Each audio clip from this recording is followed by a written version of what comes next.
While it seemed like the obvious thing to do, the question still remained, would the Rockies make a deal involving Ryan McMahon? Well, the Rockies didn't wait to the deadline and have sent their all-star third baseman, former all-star third baseman, to New York.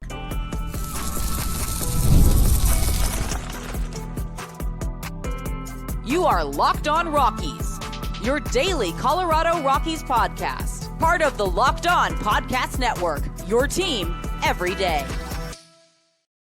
Rock on Rockies fans, welcome into a reaction bonus episode of Locked on Rockies. It'll just be a little short and sweet here as we are reacting to the big news that Ryan McMahon has been traded from the Colorado Rockies to the New York Yankees in exchange for two pitchers there, left-handed pitcher Griffin Herring and right-handed pitcher Josh Graz. They are coming from the Yankees system as the Yankees were looking to make a change, get an upgrade at third base, and immediately Ryan McMahon's stats this year were coming under fire. It seemed like, at least on social media. But my immediate reaction to this is a good sign for the Rockies. Again, there's some questions a little bit about the deal in itself, where you're talking about guys that are at the high A level, got some stuff, got some intrigue here, but it's going to be about getting these guys to the next level. It's about helping these guys be able to be major league pitchers, help them develop into, the pitchers that they hope to be.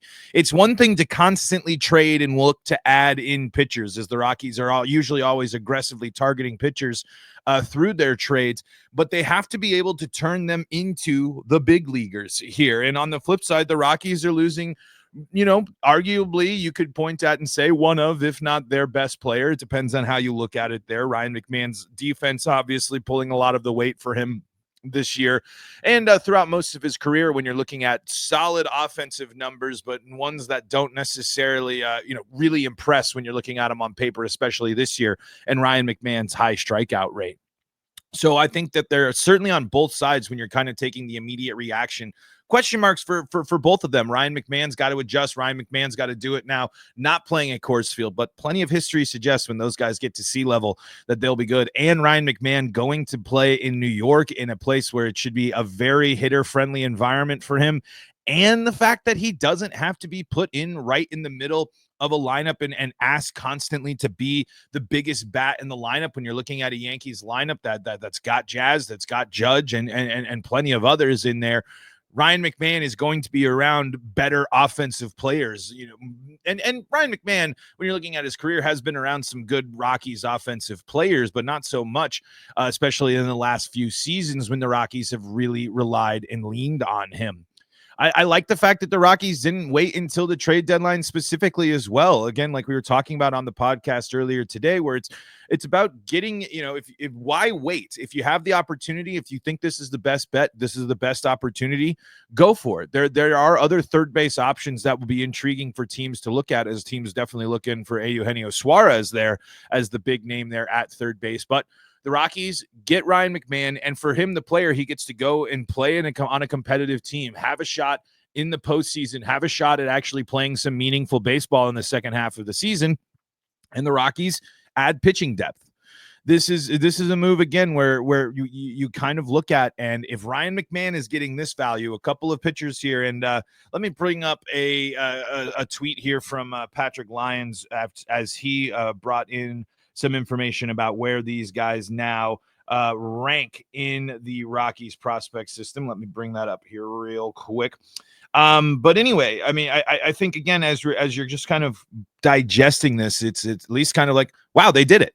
Right, that's part of it too. They made the move. They moved on from Ryan McMahon, and here's what Patrick Lyons says: update to Rockies top 30 list by MLB Pipeline. Graz is at number 18, while Herring goes to number 5 for Colorado, becoming the top left-hander in the system now. And these were guys, when you're talking about the Yankees, when they were in the Yankees system, number 8 was Griffin Herring there, and then number 21 is Josh Graz there. So 2 top 30 prospects for the Yankees in exchange for Ryan McMahon. You're going to take that. Plus, you're shedding the whole contract. You're not responsible for anything of Ryan McMahon's deal. The Yankees are taking on the remainder of the contract. So not only did you move Ryan McMahon, add pitchers into the system, but you also shed the contract as well. So those are all positive signs there. ESPN grading the trade a C already, kind of mentioning the fact that there's these guys need to do a little bit more, and they're on the lower level here. It's in kind of, again, asking that same question of can they get them to develop here. Here's what ESPN has to say.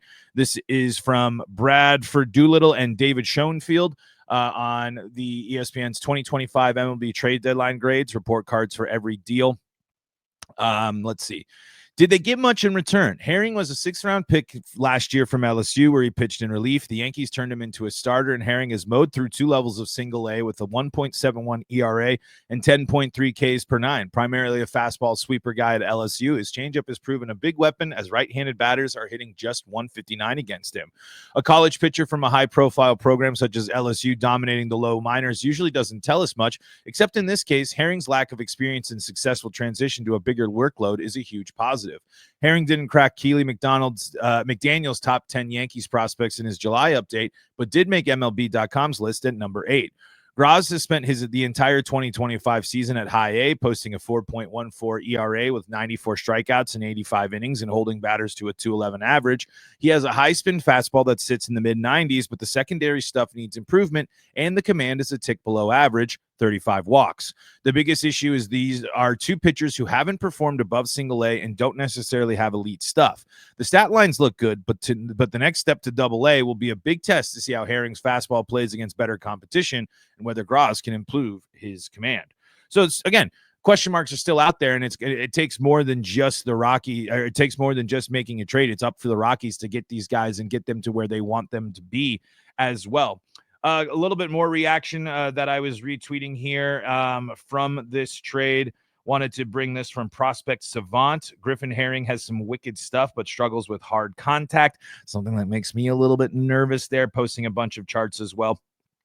From Griffin. I don't have them up, and we're not going to have the time to dive through all of that stuff. But the Blake Street Banter says Herring sits low 90s, tops out at 95 with his fastball with run and deception. Slider is the target offering here, sits 83 to 86 with heavy drop. Rockies gathering pitchers with steep power breaking balls. That might be an interesting development there as the Rockies continue to see what they do next as they got to reshape and retool here. Hopefully this isn't the only deal, but the biggest trade chip that the Rockies have this year has been traded. The biggest and most likely to be traded trade chip, I should say, because there are some other players that might generate some good interest and intrigue from the Rockies, but we'll have to see if they in fact do anything on that level there when we're kind of talking about your Moniacs, your Goodmans, your Freemans, some of these guys that have had good seasons under control, younger guys. I don't think Moniak and Freeman necessarily are in the same type of range, but Halverson, Vodnik, they're mentioning some of the other young guys there out of the bullpen. And we'll just see how much of an impact this has on the Rockies bullpen too. The trade deadline, we'll see how many pieces get moved there. But the most talked about trade piece for the Colorado Rockies has been traded, and the Rockies and let's end this on saying this. Thank you to Ryan McMahon. Thank you for being someone that cared and brought a passion to the Rockies. We had our frustrations. It was an up and down. We rode the roller coaster with Ryan McMahon from time to time, but this was a guy that showed up to the yard, that was dedicated, that's a good ball player, and hopefully he's going to go off to some big things there to help New York as he gets to go and play some meaningful baseball in the second half of the season. But a guy that played 9 seasons for the Rockies, 8, more real, so with the one being the debut and not a lot of time, has come up with some massive moments for the Rockies, has highlighted the fact that he's a big professional, has emphasized that, last year and stuff, emphasized a want to be here and be successful here.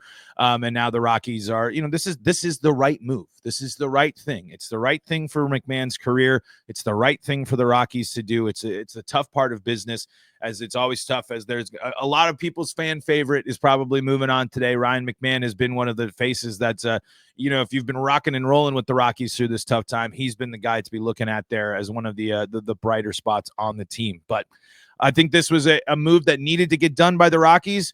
a move that it's good to see that they got done, and I hope that they continue to be aggressive at this trade deadline by trying to add in pieces and build things up towards the future to see what you get in a season that's already pretty well lost. What's your reaction? How are you feeling, Rockies fans? Let me know in the Locked On Rockies YouTube comment section below. We'll, of course, be reacting to how this impacts the Rockies lineup and more throughout the weekend here, and we'll see how it plays out as the Rockies get ready to take on the Orioles here in just a couple of hours, and we'll see how that impacts them. We'll get a lot of, I'm sure there'll be a lot of coverage. I'll be reposting a lot of it there on social media. So let me know your reactions to the Ryan McMahon trade, as Ryan McMahon, no longer a member of the Colorado Rockies. He heads to New York in exchange for a couple of minor league pitchers.